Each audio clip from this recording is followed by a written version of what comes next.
United Parcel Service now has government approval to operate a drone airline. The Federal Aviation Administration granted UPS's Flight Forward subsidiary with a certification, and it allows UPS to expand its delivery service by letting pilots fly drones into settings beyond their line of sight, such as hospitals. And joining us now from Atlanta to give us more information about the service is UPS CEO David Abney. So, David, you got this FAA Part 135 standard certification. In your press release, you say it has no limits on the size or scope of operations, the highest level of certification, one that no other company has attained. So how big of a head start do you think this gives your company in the drone race? Anytime you can be the only one that is authorized and has certification, then that absolutely is a good head start, and this is what you dream about. Now, what we have to make sure that we do is make our case to our customers, show the value, show how this can meaningfully change their business model. And we do that, we will expand this business the way that we believe we will. So it's a golden opportunity. It's one we think we earned because of being an airline. We understand the importance of safety, but we also see that this could be monumental as far as embracing the next level of technology. So we're really excited about it. Hi, Mr. Abney. It's Adam Shapiro. Congratulations on the certification. And we should point out, too, that you're the first to actually generate revenue from this kind of operation. You've been doing that with the what was the test program at WakeMed. When we spoke to Bala Ganesh a couple months ago, the plan was to negotiate. You were talking with 25 different hospital medical centers, 5 very serious. So what's the next step? Will we get announcements about plans to take what you're doing at WakeMed with the drone delivery of the medical supplies to these next 5 hospitals and then greater? Yeah, Adam, well, thank you for pointing out that this is revenue generation. This is a real business. There has been a lot of noise about pilots and demonstrations, but we have flown over 1,000 revenue generation flights, and this is before we got this full certification. And now we will expand rapidly.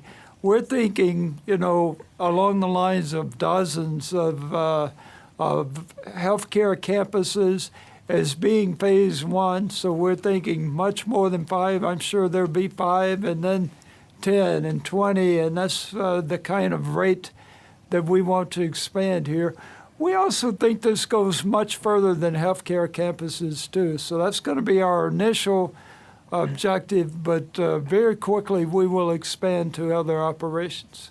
Well, right. And David, I think my first thought is, as a consumer, how would this change my experience with UPS going forward? It certainly sounds like it's not going to be tomorrow that I'll be getting drone deliveries to my home, but it seems clear that at least internally you guys have perhaps a sense of what that timeline might look like. That is going to depend a lot on the FAA and the regulations that they're continuing to work on. So now, anywhere that we are legal to fly, where we've got the authority to fly drones, we can. So it's multiple drones, multiple locations, multiple customers, and multiple operators, 24 hours a day at night or daytime, up over 55 pounds. So we can really, you think about maybe small shipments, but it can be much, much larger. And so we do believe it's going to expand rapidly. At some point in time, we do think that we'll be able to deliver to people's houses. And when the FAA writes those regulations, we expect to be one of the first ones to do that too. So we're going to do a lot with this certification, and we are ready to go. Yeah, as I read part of what you're up to, the next phase would be beyond healthcare, maybe UPS to UPS. And not too long ago, you talked about Access Point, the expansion to almost 21,000 UPS access points nationwide. That included the partnerships with CVS, Michaels, and Advance Auto Parts. Is it conceivable that in the next year we might see this program delivering UPS packages that are going to be shipped from an access point to a more centralized access point for further shipping? There are a lot of different capabilities. Now, whether it's the next year or the next 6 months or the next year and a half, but we do believe that being able to take emergency shipments from access points to people's houses or from airports to access points, we're really going to be able to customize for the best experience for our customers. And the more urgent, the more time sensitive, the more valuable, the more opportunities we see for drone deliveries. So we think there will be applications that people haven't really even thought about too much already. And that's where we're going to listen to our customers, work with them, collaborate across the industry, and be market leading in this area. Mr. Abney, you already took a hit today. A lot of stocks took hits today. UPS closed down a little bit, around a little over 3%. I'm going to give you an easy question here because I watched those drones and I've watched this program and it's just darn cool.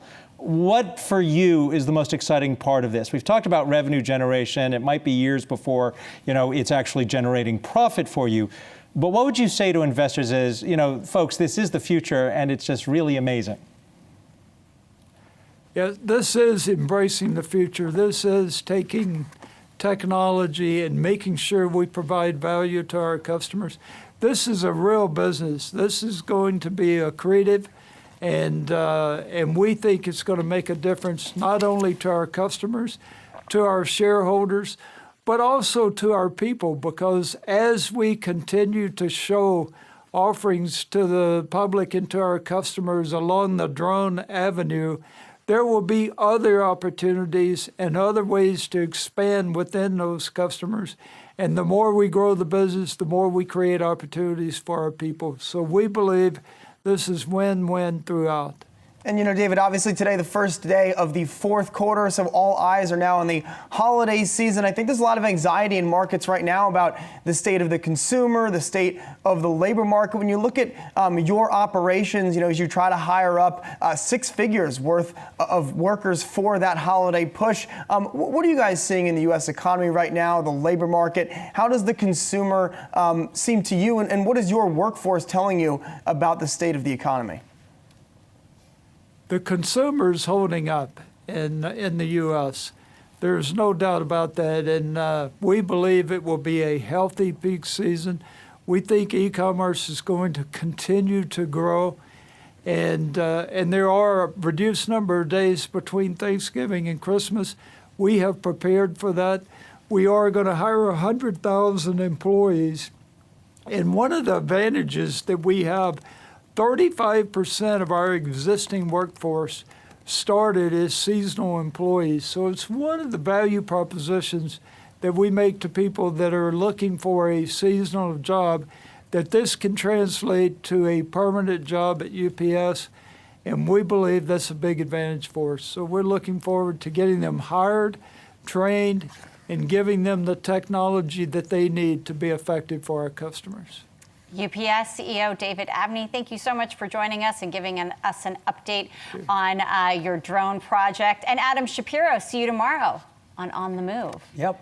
Hey investors, Zach Guzman here. Are you interested in learning more about the markets and getting the latest financial news? Well, then click right here to subscribe to our Yahoo Finance YouTube channel. Get the latest up-to-the-minute market analysis, big interviews in the world of finance, and information on how to manage your money every day wherever you are.